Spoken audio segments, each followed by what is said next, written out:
Ladies and gentlemen, welcome back to WCS America. We are tied at 1 apiece here in this Protoss versus Zerg series. It's not time to go to sleep, Crank, I'm afraid. Looking just a little bit sleepy. He did get some sleep earlier, though, so he doesn't really have an excuse.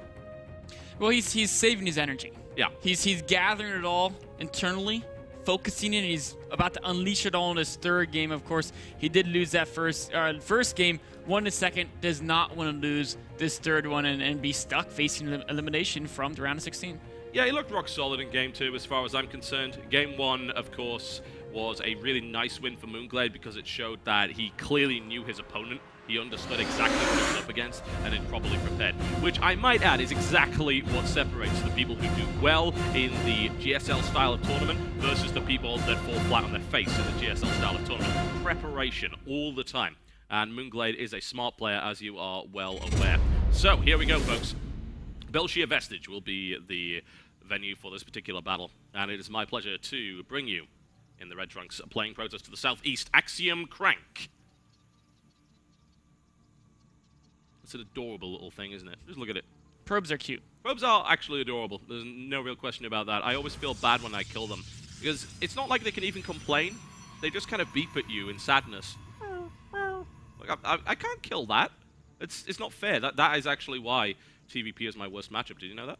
I did not, actually. It's not much worse. I mean, the others are like below 20% as well, but that one's particularly bad. Versus his opponent to the northwest position, hailing from the colonies in the blue trunks, playing Zerg to the northwest, Team NV's Moonglade. Now that, on the other hand, I don't have a problem shooting. Look at it. No one minds killing overlords. It's a giant gas ball. They're made to explode. Yeah. It's a weather balloon. It's what the U.S. government points to every time they say there was a UFO. No, it's actually just an overlord. Big ball of gas. Completely useless, really slow. Moonglade again going for the pool before hatchery, which, of course, if your opponent scouts with a probe, you pretty much have to do, or else you're like, well, I hope he's not going to block the hatchery. Yeah. Crank is going to go for the Nexus first on this map, but this time, unlike Whirlwind, he's using that probe to scout, so if there was some funny play by Moonglade, he would be able to get the forge upper to get the wall and defend that. Yep. And Moonglade actually turning back there, which, okay, Crank. Is Crank not going to block it? Wow, that was interesting.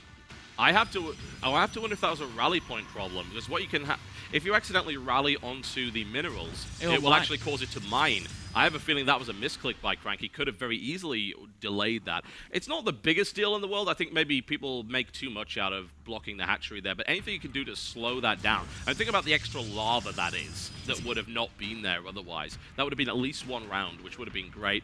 So, yeah, I think that was a misclick. That was a mistake from Crank. Definitely, every little lava can count. Like you said, it's not like, Crank should be like, oh, I guess I lose. I'm just leaving now. I'm going to retire from the competitive scene. I'm going to become a professional butcher. But no, I think he should be okay with that mentally. He's probably a little... The thing is, like, a little thing like that, it's like a... Oh, what... You can really beat yourself up over that kind of stuff. Pro gamers are less affected by it, but I think we've all had that moment on the ladder where we've done something phenomenally dumb that we shouldn't have done, and we feel like leaving the game at that point because we know that our minds will just be so screwed up for the rest of it. It's true, these things that really aren't that big a deal. But if you make a mistake and you're like, and you keep thinking about your mistake. Obsess over it, yeah. And then it'll cause you to make more mistakes so we can replay throughout the rest of the series, and that can really catch you off guard. But, I mean, Crank, of course, a true professional, is not going to let that get to him at all. Progressing up fairly normally, double gas after the gateway. And we see Moonglade taking that third hatchery before gas. Of course, he recognized his opponent went for the Forge expansion as opposed to the Gateway expansion. Yeah, which means that he is really under no pressure for the next few minutes. Now, the older way of dealing with this would be to go as soon as you could to really get that +1 out and actually go for a zealot timing to try and threaten the third or catch a drone transfer or just be generally annoying to your opponent and just say, hey, you can't keep building hatcheries. I'm here. I have units. I won't let you do that. In this case, we are actually going to see something like that. He is going for that +1, more of the classic style here. Oh, the Zerg guard finds the probe. Really nice, man. They are... I don't know what it is about Zerg players and probes lately. They are really on board. Aside from the invisible probe yesterday in the Alicia versus yesterday, yeah, Yeah, what you don't know is if you actually hit level 31 Protoss on ladder, you get a cloaked probe model. It's really, really good. But in this case, though, yeah, that has been spotted, which is always good. That means any kind of aggression is going to be more difficult. It's not entirely impossible they'll be able to get another pylon down there, but it means that Moonglade is on his guard to make sure that this kind of thing isn't going to happen. The probe will escape unless it runs into... yeah, it's getting away. And he gets a Zergling for his trouble as well there. But there was a second probe snuck out of there. That there was. And Moonglade may not reckon. He says, okay, I chased the probe back in the base. We're A-okay. But no, there's probe B. One. Yep. Probe B is preparing his plan B to see what he can do. More gateways being added on and a Twilight Council to follow that one up. There is that proxy pylon. It is pretty safe. He could probably put a second one on the right-hand side there. There's no overload coverage there either. So this should work fairly well. And he's going to get one Zergling out of this. Injure another one. Zealot's currently out of position, but his friends are close behind, so that's no big deal. And Crack's now going to start to apply pressure to this third base here. Mothership Core dueling the Queen at 101. The Mothership Core does win if the Queen doesn't kite against it. Yep. Of course, it will be very weakened, so a second Queen, once that pops, that will be to finish it off. As long as the gateway units are pushed out of the way in the meantime. Yep. In the meantime, a lot of Lings are coming in here, and the Mothership Core will then start to provide supporting fire. A Warping could certainly follow this one up, but the Proxy Pylon is fairly far away, which means the reinforcement rush distance is a little bit low here. This Stalker could get caught out of position, but oh wow, he almost let that get surrounded. That was unfortunate. Second Stalker's now coming in. Now there comes the Time Warp to prevent that from happening. A little bit sloppy there from Frank, I feel, though, honestly. He shouldn't have taken that much damage on the Stalker. And that's 75 energy as well, used for just, I think you only got Absolutely. 1 or 2 Zergling kills off that. Yeah. May not be the best use of it. Nope. The question I have is, will Moonglade be suspicious? saying, okay, I saw you were chrono boosting, or you're getting that +1 upgrade on the Forge early, but there's really, like, the Zealots are coming in at 840. Is he going to be suspicious and saying, this isn't really a mass gateway timing? There's got to be something else going on, because in fact there is. There is, yeah. The Dark Shrine is behind this, and the next round of warpings will be that. I'm actually kind of surprised, looking at his gas count, that he actually warped in around his Zealots there. He could have brought in a round of DTs immediately. Now, of course, the Roaches are on the field. The DTs will be really, really great against that, don't get me wrong, but it's very, very strange that he used that timing on the warp in there, and maybe he just didn't recognize that the DT Shrine was almost done. Now they come in. There's damage that's already been done to the hatchery. There are 2 Overseers coming in immediately, so the Star Sense for Moonglade really kicking in here. I think the hatchery will... Oh, it's going to be so close. 4 DTs can always kill a hatchery before an Overseer is finished, but this Overseer they're ready. Exactly. They were started before the DT started the hatchery, able to barely save that. One more DT heading towards the main, but Moonglade, of course, another Overseer morphed into natural. Yeah, there's 3 of them in total. I mean, that's pretty significant gas investment there, but better, it's better that than lose your hatchery to DTs. This is certainly weakened, so there's a run-by possibility that might kill it later on, but we've got Moonglade diligently cleaning up these proxy pylons to prevent that from happening. And Moonglade just recognizing that at the right time. As far as I'm aware, yeah, he didn't scout the Dark Shrine, so he started those before, realizing, as you were saying, hang on a second, this is a gateway timing, where are your gateway units? And this is the perfect defense to this 4-gate DT play. Nelson Crank's in a terrible position. If you can't kill the 3rd hatchery with this build, it's very, very unfortunate, because he's met so much gas on the Dark Shrine and DTs that you don't have a high sentry count. And without a significant number of sentries, it's very difficult to take a 3rd base early and defend it against a mass speed roach type of timing. Yeah. And that's the situation he's in right now. He's trying to take a 3rd base. He only has 3 sentries, all with very low energy. And as soon as Moonglade feels confident he can defend his 3rd base, which he's doing with stacked defense, he's going to move across the map with a horde of roaches. And how can Crank defend a 3rd base? With great difficulty. If he can get a 2nd Immortal out, and if maybe he can use a Time Warp, he has 4 sentries, he may be able to hold it. It depends on a good engagement here. That was a good start for him. He doesn't want to draw himself too far out the map, because, of course, this is designed to draw the army away from the 3rd. Crank needs to recognize that, and he does. Coming into place right now. We've also got Crank placing down stack defense. Here comes another big engagement. Time Warp is in effect.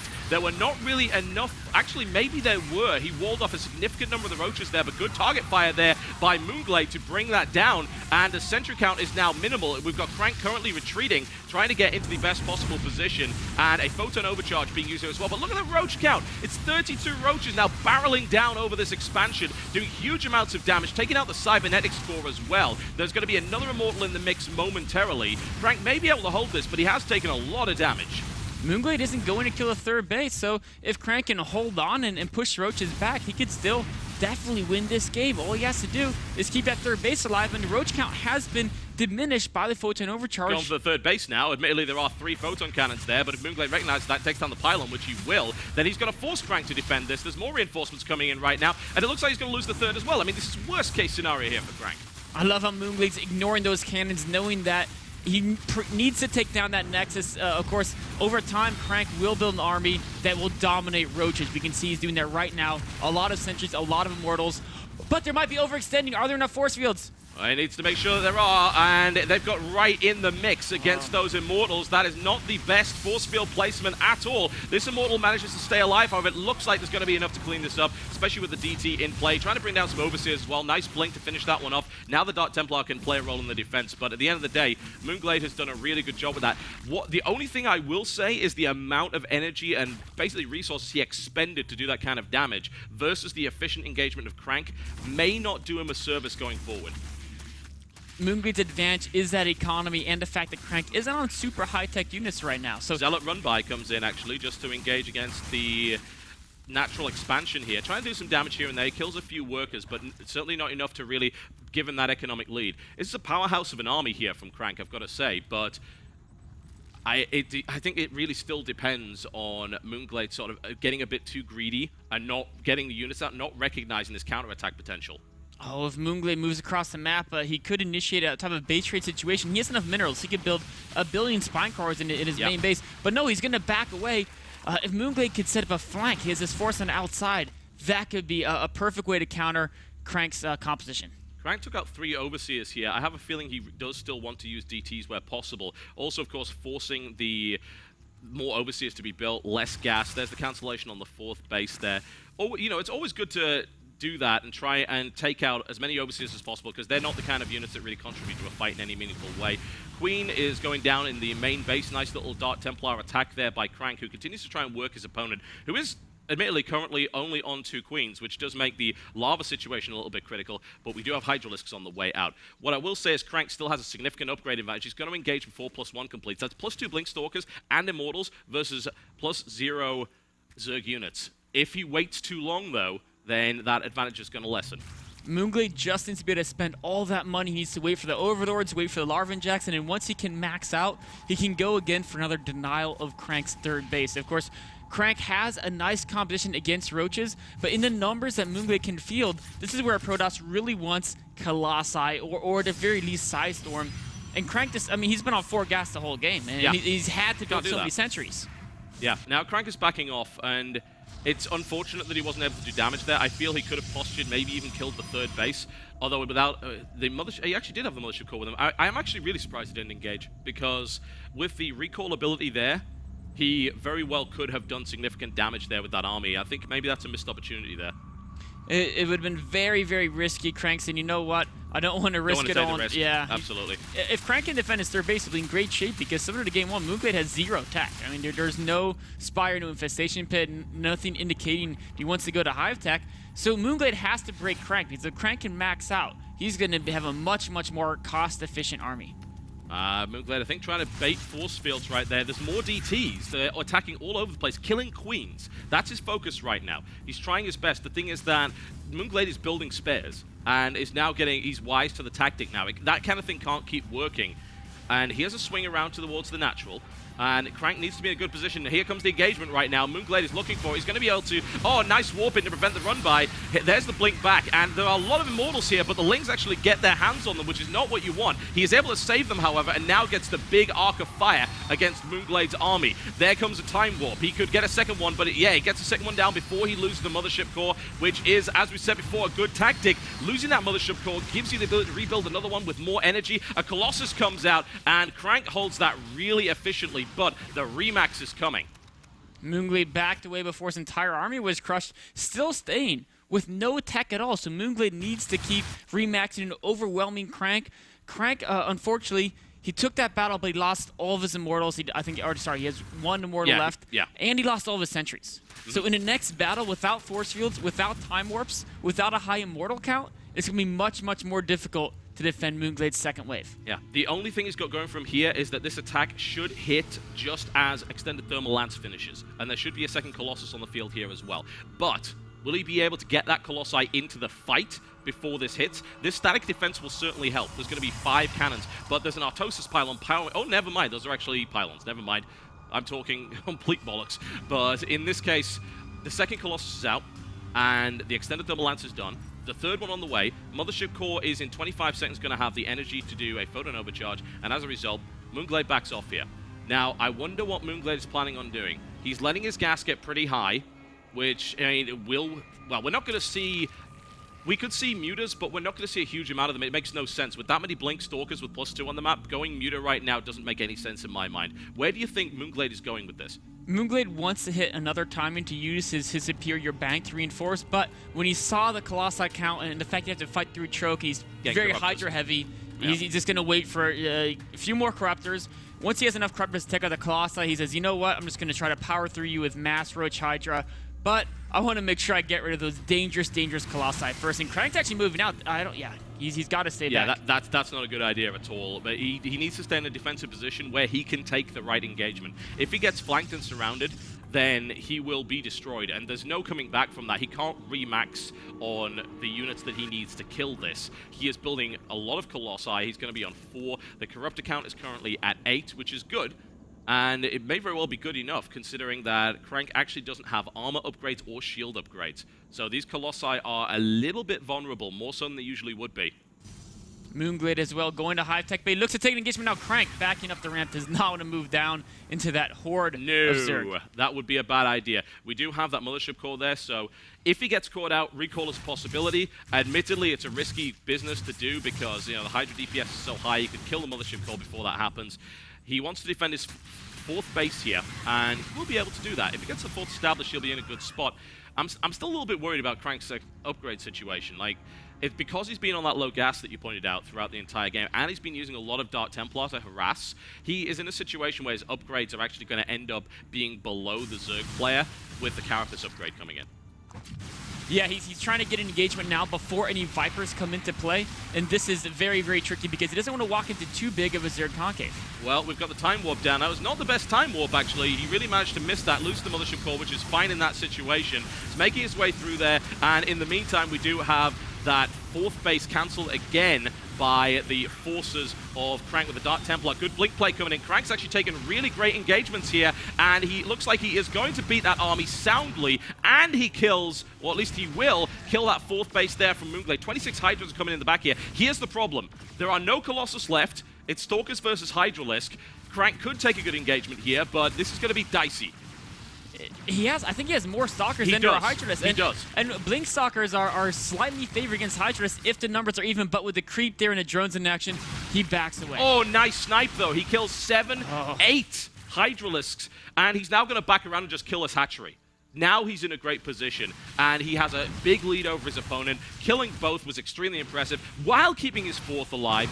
And what we're seeing is an attempt to go to Broodlord here. This is a moment where Crank can say, I am actually ahead. For the real first time in this game, I took a great fight. Now I'm ahead. I have a tech advantage. I should not let my opponent get that advantage back, and I should do damage when I feel that I'm comfortable to do so. Here's the thing. The Zerg is now only really mining for 1 1/3 bases. Losing the 4th, losing the 5th. He's rapidly mining out. In fact, actually, he's almost mined out of his 3rd as well. This is a really bad economic position for the Zerg player to be in. Moonglade really has one shot left in the game. It says somehow find a mass Broodlord, hide your army, and push forward and knock out Crank's 4th base. But Crank has so many units here. If he can get a bunch of Colossi out, that's really what he needs. He needs enough Colossi to clear up those Hydras very quickly, and then once the Hydras are cleared up, the Stalkers can deal with the Broodlords as they wouldn't have that support. The tricky part is if Moonglade controls his army very well, always keeps the Hydras a little bit back from the Colossi. And then if the Stalkers blink in and try to get the Broodlords and there's a whole bunch of Hydras back there, they're getting murdered. You know, it's going to be really unpleasant. And with an upgrade advantage in favor of Moonglade right now, very much a possibility. But he is heavily outnumbered. 43 Stalkers to 25. There is now a Colossus on the field. A second one's coming in as well. And Immortal's going to find himself completely useless in this fight. But the Broodlords, if he takes a bad engagement, Broodlord fighting is very much a war of attrition. Because the longer the Broodlords stay alive, the more damage is being done to you. You feel like you're being worn down. Here comes a Blink. Nice one coming into the main base here with a small attack force from Crank. Looking to engage against the Queens and kill off a few reinforcements here and pull his opponent out of position. Nice use of the Burrow, though. Gotta say, really nice use of the Burrow there from Moonglade. And Moonglade is buying time. If Crank engages against a massive force of Broodlords, he's still going to be in a lot of trouble. He's giving his opponent the opportunity to get back into this game. I think he wants to hit with +3 with 2 more Colossus when he's maxed out. Once he has 4 Colossi out, that's going to be enough that they can actually kill the Broodlings so fast the Stalkers can just start powering through and really getting at those Hydralisk numbers.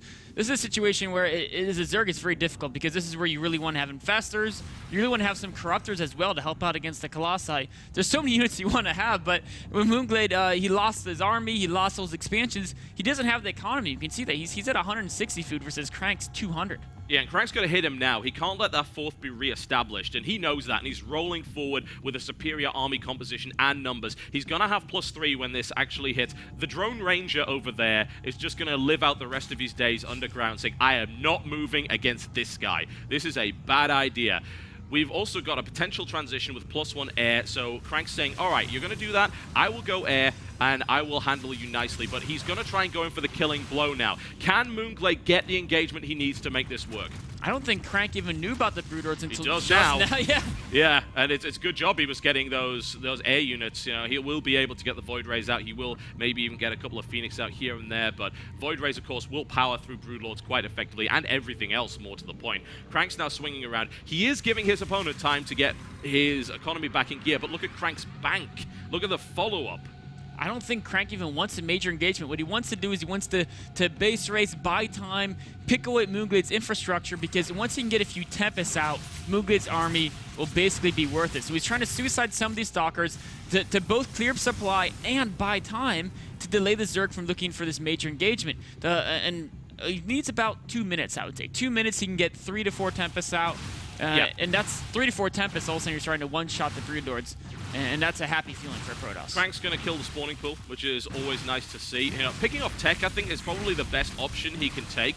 He might even get the Hydra Den, which would be huge, but it looks like that's going to be saved. A second force might do it. There's a big engagement coming in. The Broodlords are trying to engage against Crank's army. Crank takes some damage, but he did that on purpose. He wants to build more units. He's putting Void Rays into play. He will be able to build Tempest and go to +2 air weapon as well. But again, Moonglade is getting an opportunity to get himself back in the game here. That fourth is fully established. That's helping him a lot. But he is in a very precarious position. Moonglade definitely needs to find its engagement before too many Tempests are out in the field. Crank, again, constantly trying these small counterattacks towards Moonglade's main, knowing that Moonglade's army is all on the right side of the map. Yeah, that's the problem with Broodlords, is that it's just such an immobile force. And, you know, if you stuck a Broodlord and a Hydralisk together, it would probably be the slowest animal on the planet. But as it stands, yeah, the army's on the right-hand side. He knows that. He is well aware of it. And Crank's, oh, nice. Crank blinks in and takes out the Hydra Den as well. He's working on the Great Aspire. There's a couple of Roaches coming in. Good micro from Crank could allow this to go down. Crank, of course, not focused on that. And it looks like... Oh, it's going to be so close. It's not going to die. No, he saves it just. And yeah, if he'd actually been able to micro that, I think he would have gotten it. 2 transfusers down. The Great Aspire remains alive. And Moonglade still has a decently sized army, but as you said, the Tempest may very well be the units that he doesn't have an answer to.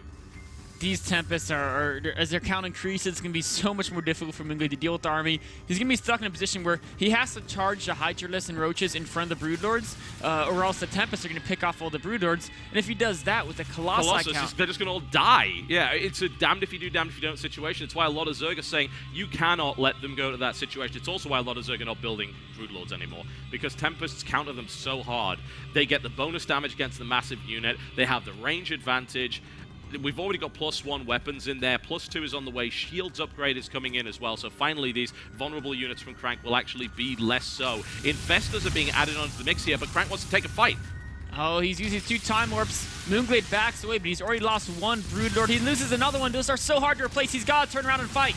Another Broodlord goes down. They're getting obliterated when volley after volley comes in. In come the Hydralisk trying to engage here. A fungal growth hits. A second one might follow up. Things are looking reasonable, but I don't see him actually stopping this. The Tempest moving into range of the Hydralisk. A bad move there, but there should be enough units here by Crank to shut this down. Definitely by no means an efficient engagement from him, I feel. But the Colossus is still alive, and that, I think, is the main thing here. The Hydralisk won't be able to do anything. That is the GG, and Crank takes a hard-fought 2-1 victory over Moonglade right there. That was not an easy series for him. No, that game 3, Moonglade was super far ahead for a lot of that game, but he just tacked to Hive way too slow, never got the Vipers in action to deal with the Colossi, and was unable to deny the third base to Crank, which is really what a Zerg is geared around if they're going to stay on pure Hydralisk. Yeah, you've got to do that, and you've got to deny those 2 extra gas, because once that goes down, that's double robo party time. That is tech up to everything you could possibly want, and once you get the 4th, then you get a Broodlord army. Think about that. Think about the annoying position. I've got to keep my army on the right, because otherwise I die. But all of his nice stuff that I really want to plunder is on the left. It's like the most frustrated Zerg Viking raid you can ever possibly imagine. Like, why can't we plunder this base? And it's like, nope, sorry, we're going to stay here. Sorry, Jorgensen, you're not going to be getting any plunder today. But that sucks for Moonglade, it really does. Like, he played a really, really good game there. There were times when he definitely had it in favor. In fact, I'd say for the majority of the game, Moonglade had that game in his favor, but it was well held. Not denying the third, as you accurately mentioned, was a bit of a big deal there, and Crank is able to eke out the win. Not a comfortable win for him, certainly, and the last thing he wants to do is start to get cocky in this group, because, you know, he almost lost his first match. He will now be facing up against the STC, which is what he wanted, and this is... you might be thinking, well, why would he want a PvT? He's actually, like, his PvT right now is surprisingly good. So it seems like we might end up in a situation where he's actually in a match he's comfortable with. But it's a match between friends. I never think that's actually a comfortable thing. You know each other a little bit too well, and the mind games start to really come into play. It's like teammates killing each other. They're always really weird games. Yeah, a lot of players don't feel quite as comfortable there because they know, okay, my standard style play, I love to play this and show everyone my true skill. Yeah. But they're going to anticipate that, and they might do something crazy to take it out. Regardless, though, Crank beats Moonglade 2-1. He's going to play up against STC later. But first, a winner's interview with Crank with axeltoss. Thanks a bunch, Nick. Great commentary as always, guys. What a whirlwind of a series we had there. Excuse the pun, but I got Crank, our winner of that best of 3. Gonna ask him some questions. It's fresh on our minds, that game number 3, and it felt like, at least from my perspective, you're behind, obviously, at points during that game. Can you talk me through how that game went for you, the decisions you had to make to come up with the victory? 세 번째 게임 제가 잘못 말씀을 전달해 줄 수 있겠지만 굉장히 불리한 상황이었다고 생각을 하는데 어떠한 결정이랑 어떠한 선택을 해서 이 게임을 다시 역전을 시킬 수 있었는지 그거를 좀 설명을 해주세요. 애초에 1경기 때 너무 허무하게 게임을 내줘가지고 좀 3경기 때 게임을 임한 자세 자체가 좋지 않았어요. 그래서 다크 전력을 선택했는데 그 빌드 테크트리 순서 자체가 이상해서 다크가 막히는 순간에 거의 졌다고 생각했거든요. 그래서 손 푸는 의미로 패자전에 가서 열심히 해보자 이런 마인드로 하다 보니까 상대의 실수와 제가 좀 판단을 잘하는 그런 부분들이 겹쳐서 이긴 것 같아요. The first game I lost it very quickly, and because of the first game that I lost, I wasn't very confident about the third game. I had a lot of doubts in my mind, so the build order was quite not correct. So somehow I messed it up with the build orders, so I lost a lot of DTs and didn't quite get an advantage from it. So I was far behind, but then my opponent Moonglade was making a lot of mistakes, and because of those mistakes and I was taking right decisions, I could overcome that. Fantastic job. Definitely a tricky situation when you lost those DTs, but able to get the victory. So now you're going to move on to the winner's match against the STC, and I know you had a little bit of words for him a little bit earlier. Do you still maintain that stance? How is this series going to go for you? 네, 결국 아까 전에 말했던 최윤식 선수를 만나게 되었어요. 근데 아직도 그 방금 전에 인터뷰에서 했던 말 그것을 그대로 지킬 건가요? 일단 게임 임하는 자세 자체부터가 달라질 것 같고요. 이기는 것도 중요하겠지만 좀 더 좋은 경기력을 펼쳐서 짓밟아주는 게 포인트가 아닐까 싶어요.